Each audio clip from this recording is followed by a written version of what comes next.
If it's in your imagination, it's possible. Do you know that you can't think of something that can't happen? You know it's impossible to think of the impossible. It's not possible. So if you think it, it's possible. And if you live your life in possibilities instead of probabilities, you have a greater chance of finding happiness. There's things in your life that are necessary, but they're unpleasant. Working out my legs is necessary, but it's unpleasant. Why is it necessary? Because it's the largest muscles in your body.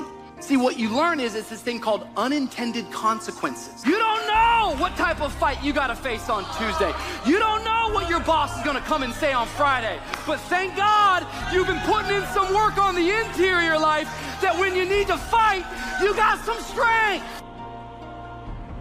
I'm the kind of person, if I'm going to do it, I'm all in. I'm the kind of person, I don't like being in between. I don't like to be at the back of the line. I want to be in the front of the line, and I'm going to prepare myself and work on myself to be a dominant voice. Take no prisoners, and like Mike Tyson, eat the wounded, starting at the ears.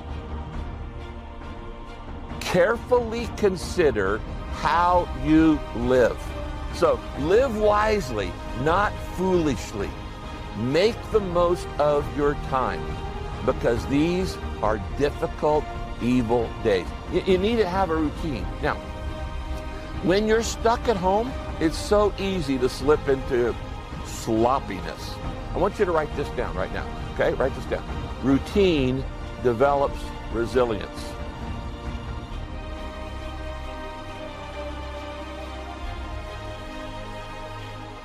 Taking responsibility for whatever happens to you. Knowing that you have consciously made the decisions that are now affecting you.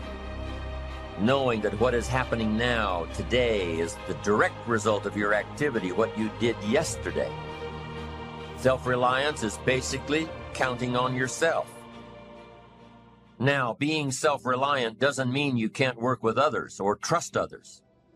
Self-reliance means counting on yourself, trusting yourself, being confident with yourself, being responsible to yourself, trusting your own instincts.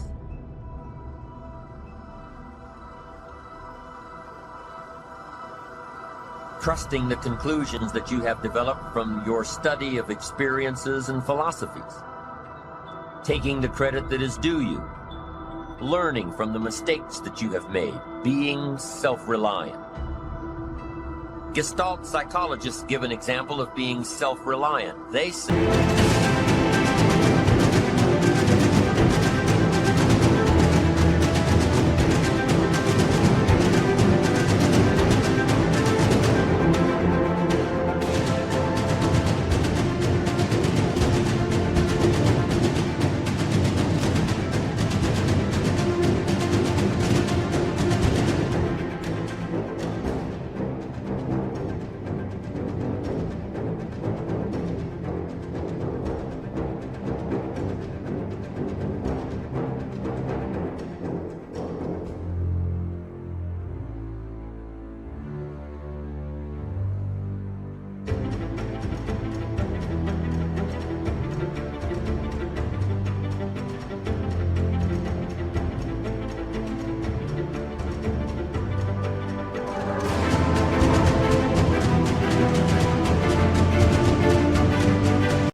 that you're responsible for getting caught in the rain. They say that by deciding not to carry an umbrella every day, you have made the decision to endure an occasional drenching. Translation? By not being prepared, you make the choice of getting caught in some of life's unpleasant circumstances.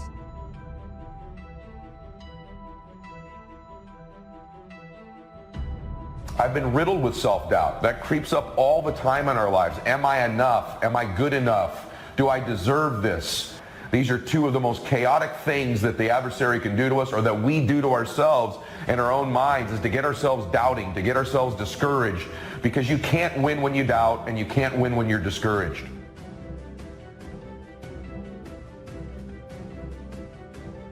Happiness is freedom from the negative children of fear, such as worry, low self-esteem, envy, greed, anger, resentment, and so on. Happiness is an awareness and a grasp of the positive power of life and loving values. It is an order of thought, activity, and lifestyle. Happiness is values in balance. It is contact with people of substance. There's another dimension, which is trait conscientiousness, which is integrity and dutifulness, orderliness, industriousness, openness, which is like a hybrid between intellect, intelligence roughly, and creativity. And so you can go there and find out how you compare to other people, and that's kind of interesting and useful, because it's kind of useful to know who you are, and to know that that's actually who you are, you know, that you have a nature.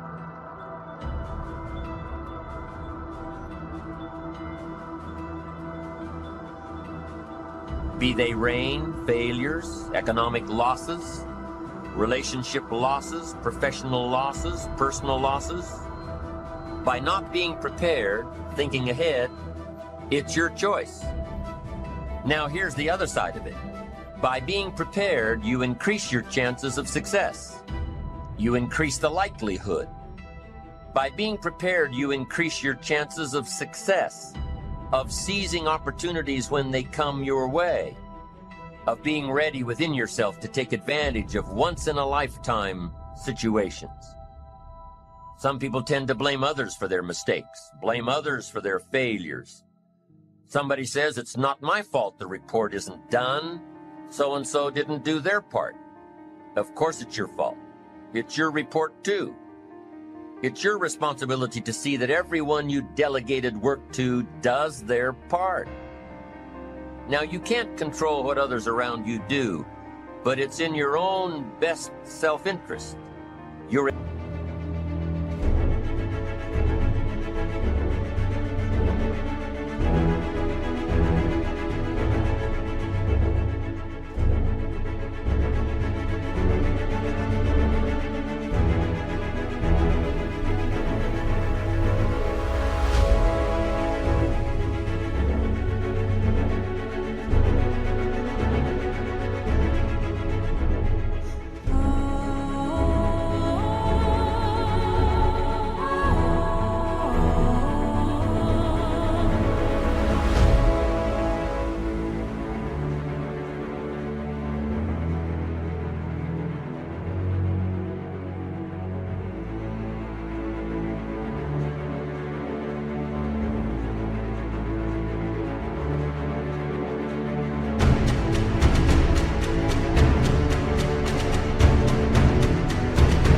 enlightened self-interest, that you stay on top of things, especially if it's going to affect your future. You think your boss cares that John didn't do his part? You think he sees John as the bad guy? Of course not. All he sees is that the report isn't done, bottom line. Be responsible for the things that affect you. You can make sure you're more responsible by checking in with those people who are working with you, the people who make up your team. You can be more responsible by saying, hey, John, how are you doing with your part? Do you need some help? Can we put somebody else in here to help you finish? Now, if John consistently doesn't handle his part, you've got to replace John. If he isn't doing his share, you've got to find somebody that will. Or what? It will negatively affect you.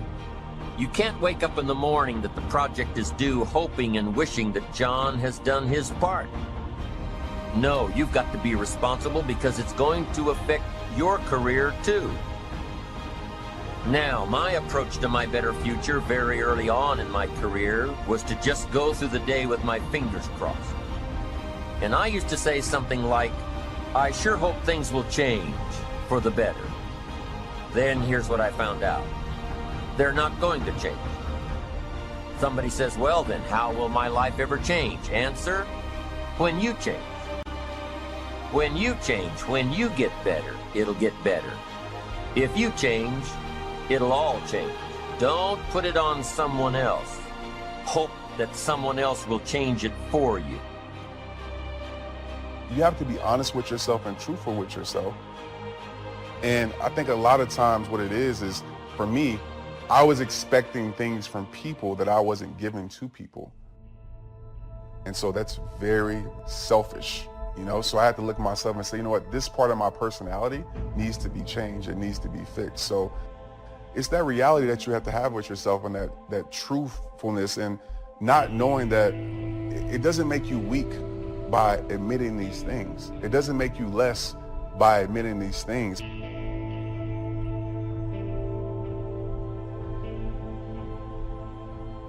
Begin to know now that the night will pass, and as you learn to grow and progress, you will better understand how to handle every night and better live every day. Don't be afraid to face the facts of life. It is not negative to understand that the winters always come. Don't clip the word impossible out of the dictionary. Don't say, I don't want to hear the problem. I don't want to see the difficulty. Don't show me the weeds. Don't say anything negative.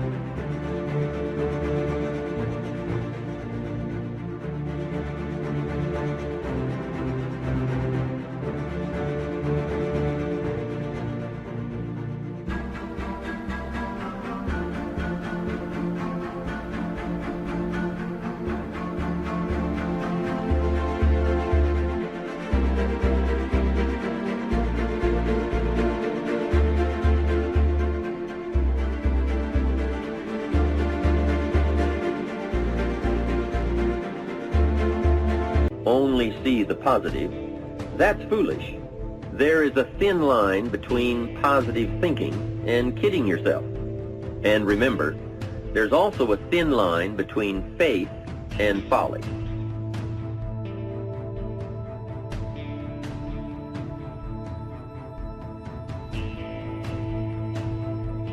That's a powerful thing to understand, because you weren't born this way. You weren't born doubting. You were born perfect. You were born believing you were going to do something great. You were born happy. You were born believing you were going to do something special with your life.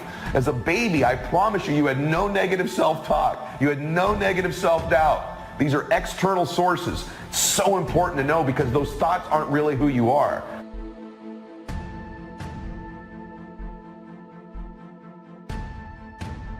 If you've had a dream, I guarantee you, you were born with that dream woven into your DNA. You see, dreams are deeply personal. That's why you can be super little and be drawn to something like being a lawyer and have no explanation for why. And this is important for you to understand, because if you give up on your dream's going to haunt you.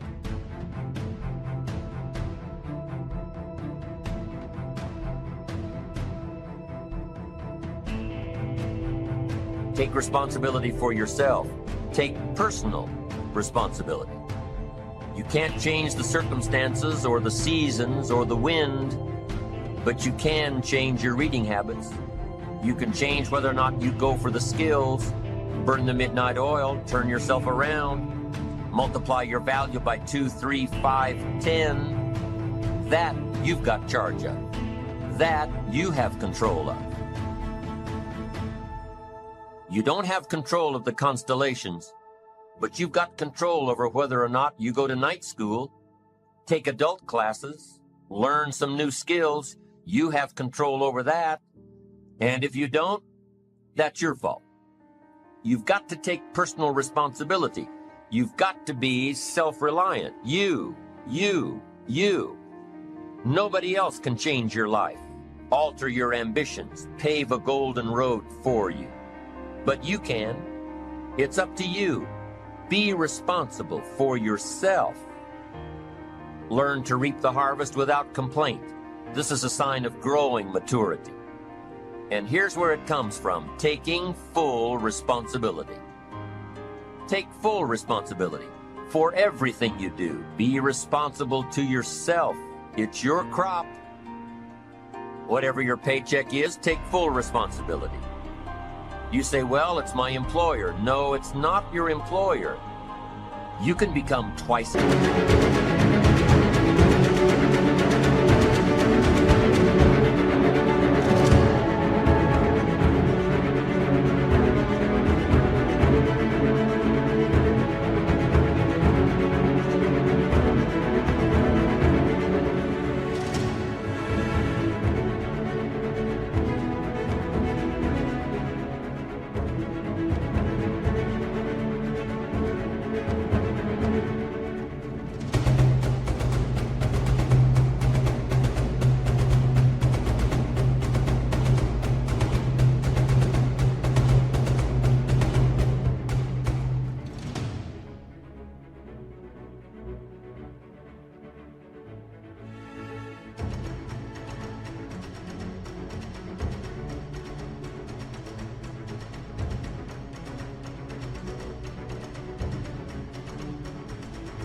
Valuable, 3 times as valuable. Burn the midnight oil, learn some more skills, bring more value to the marketplace. I'm telling you, whatever your harvest is, take it without complaint. Take it without blaming others. Self-preparation leads to control over your life. We discussed this in the last session. Whenever you prepare correctly, taking all of the steps you're supposed to take, doing everything in your power to stay on track, whenever your preparations lead to success, achieving your goals, you reinforce the disciplines that got you there. Success leads to reinforcement of the proper disciplines. If what you're doing is working, keep doing it. If what you're doing isn't working, change it. When you are doing all that you can possibly do and are successful at reaching your expectations, keep doing it. Success is a reinforcement. Psychologists call this positive reinforcement. We all know about positive reinforcement. That's how we train our dogs. That's how we teach our kids. That's how the trainers at SeaWorld can get a killer whale to do tricks and follow commands and work side by side with humans by positive reinforcement. When you bring a brand new puppy home and try to teach him not to mess in the house, what do? You reward him for going outside or scratching at the door. When you're trying to get your toddler out of the diaper stage, what do? You reward her with special presents, make her feel special for learning something new. When you're trying to get your older kids to crack the books and study, what do? You reward them when they get good grades. You teach them that the skills they are developing now will have great positive effects on their lives later. But you reward them now. This is positive reinforcement. Learning that there are rewards for doing something good, something worthwhile, something of value. The greater the value, the greater the reward. The better you do, the better your reward. The greater the value, the greater the reward. A bigger paycheck, a better house, financial freedom. It's all a reward system. Now, there are 2 major benefits of positive reinforcement. Number 1, positive reinforcement builds good habits. If what you are doing, the habits you've gotten into, are building your ambition and increasing your success, keep doing them. Your success is reaffirming that these habits are good. Your success tells you that you need to keep doing what you are doing. By reviewing these habits that bring on success, you reinforce them, give them sticking power.